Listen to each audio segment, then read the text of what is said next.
बच्चों, कैसे हैं आप लोग?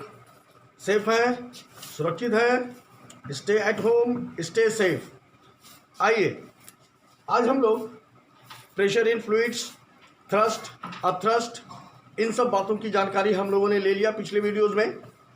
आज हम लोग उसी टॉपिक्स को अपने वीडियो में, आज की वीडियो में उसको आगे बढ़ाते हुए देखेंगे कि आर्किमिडीज का सिद्धांत क्या है, आर्किमिडीज प्रिंसिपल क्या है।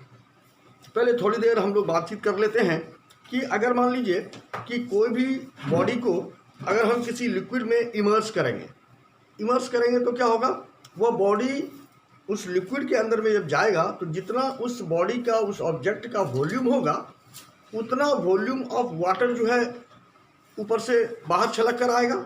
अगर किसी बीकर में अगर हम पानी ले लिए हैं, वाटर ले लिए हैं और ब्रिम तक, ऊपर तक अगर भरा हुआ है, तो जब किसी बॉडी को हम गिराएंगे तो वो क्या होगा, वो पानी बाहर की ओर आएगा। उस पानी का वॉल्यूम उतना ही होगा जितना कि इमर्स्ड ऑब्जेक्ट जो फुल्ली इमर्स्ड है उसका जो वॉल्यूम होगा, सेम वॉल्यूम जो है जो वाटर डिस्प्लेस हुआ उसके वॉल्यूम के बराबर होगा। और अगर हम कोई बॉडी को अगर हम डिप करेंगे, इमर्स करेंगे किसी भी लिक्विड में, तो क्या होगा, हम लोग पहले भी पढ़ चुके हैं कि वो लिक्विड जो है उस ऑब्जेक्ट के ऊपर की ओर अपथ्रस्ट जो है वो देगा, बुओएंट फोर्स जो है वो लगाएगा, एक्सर्ट करेगा। और वो बुओएंट फोर्स, वो जो लिक्विड हमने डिस्प्लेस किया था, उस डिस्प्लेस्ड लिक्विड के वेट के बराबर हमारा बुओएंट फोर्स होगा। आइए हम लोग देखते हैं कि एक्सपेरिमेंट हम लोग छोटा सा करते हैं कि अगर मान लेते हैं कि ये आ गया आपका बीकर है, ये मैं बीकर बना देता हूँ, ठीक है। इस बीकर में हम एक ब्रिम होता है हमारा यहाँ तक, ये हमारा ब्रिम हुआ। इस ब्रिम तक हम क्या करते हैं, वाटर को भर देते हैं। कोई भी लिक्विड आप भर सकते हैं। तो मान लेते हैं हम यहाँ पर एक वाटर ले लेते हैं, वाटर को हम ले लेते हैं। अब दो चार चीज़ हम लोग देखेंगे, हम लोग धीरे धीरे अपने बात को आगे बढ़ाएंगे। अगर कोई स्प्रिंग बैलेंस अगर है, स्प्रिंग बैलेंस आप जानते हैं जो वेट मेजर करता है, इससे हम कोई ऑब्जेक्ट जो है हम इसमें टाई अप कर देते हैं। इसका वेट हम मान लेते हैं W1, ठीक है।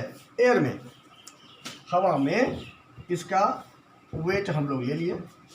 अब इसी चीज़ को अगर हम इसी सिस्टम को यहाँ पर लगा के इस बॉडी को धीरे धीरे हम क्या करते हैं, इसमें हम डुबाते हैं।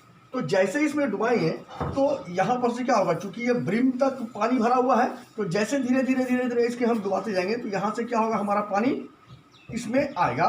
और जब ये पूरा इमर्स हो जाएगा इस लिक्विड के अंदर में, फुल्ली इमर्स्ड अगर हो जाएगा, तो वैसी स्थिति में क्या होगा, वाटर का फ्लो भी बंद हो जाएगा। यानी हमारे पास ये फुल्ली इमर्स्ड हो गया और यहाँ पर हमारे पास इस कंटेनर में मान लेते हैं ये वाटर, ये वाला वाटर यहाँ पर जमा हो गया। अब अगर हम इसका वॉल्यूम, क्योंकि इसको ध्यान से देखेंगे इसलिए कि इस पर बेस्ड जो न्यूमेरिकल होगा वो आप जो बनाएंगे तो इसी पर बेस्ड होगा, इसलिए आज हम लोग इस प्रिंसिपल को अच्छी तरह से समझेंगे। तो ये जो वॉल्यूम ऑफ वाटर होगा, ये वाटर क्या हो गया, ये डिस्प्लेस्ड वाटर हो गया। यहाँ पर हम लिख देते हैं डिस्प्लेस्ड लिक्विड, करेक्ट। यहाँ वाटर ही है लिक्विड की तरह। अब इस डिस्प्लेस्ड लिक्विड का जो वॉल्यूम होगा, ठीक है, ये बराबर होगा वॉल्यूम ऑफ इमर्स्ड, ठीक है, वॉल्यूम ऑफ इमर्स्ड ऑब्जेक्ट। ये याद रखिएगा, ये जो ऑब्जेक्ट का जो भी वॉल्यूम होगा वो बराबर होगा, क्योंकि जितना इसका वॉल्यूम होगा उतना ही वॉल्यूम ऑफ वाटर डिस्प्लेस करेगा ना। तो ये इतना सा जो वाटर डिस्प्लेस किया, इसका वॉल्यूम और इस ऑब्जेक्ट का वॉल्यूम, दोनों का वॉल्यूम क्या होगा, सेम होगा। अब ये ऑब्जेक्ट को जब हम इधर की ओर, नीचे की ओर हम इमर्स किए, तो यहाँ से ये बुओएंट फोर्स, अपथ्रस्ट क्रिएट होगा लिक्विड के द्वारा ऊपर की ओर।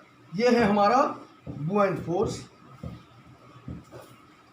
ठीक है,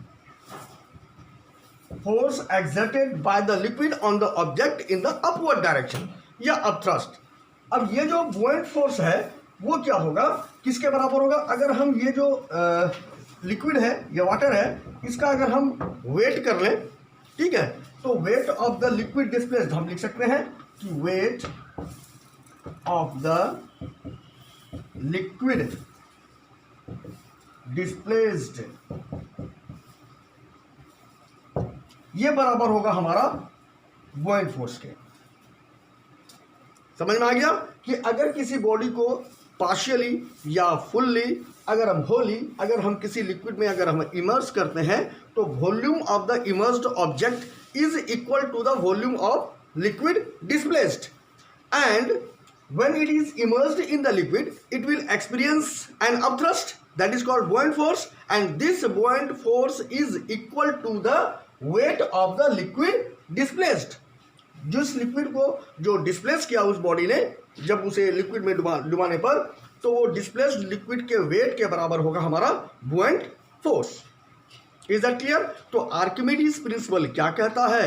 आर्किमिडीज प्रिंसिपल कहता है कि when an object is partially or wholly immersed in a liquid, it experiences an upthrust. It experiences buoyant force, which is equal to the weight of the liquid displaced. ये चीज समझ में आ गया? तो Archimedes principal आप लिखेंगे कि what state Archimedes principal. ठीक है, अगर मान लीजिए इसी पर एक अगर हम न्यूमेरिकल दे दें आपको कि अच्छा मान लेते हैं कि एयर में अगर किसी बॉडी का वेट जो है एयर में मान लेते हैं 10 kg है,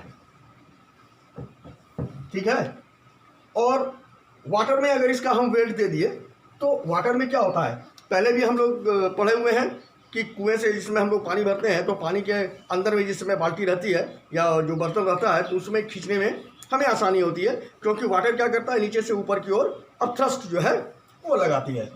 तो ये एयर में है 10 kg और जब इसको हम इमर्स कर दिए तो ये हमारा स्प्रिंग बैलेंस पर ये मान लेते हैं ये दिखा रहा है 8 किलोग्राम।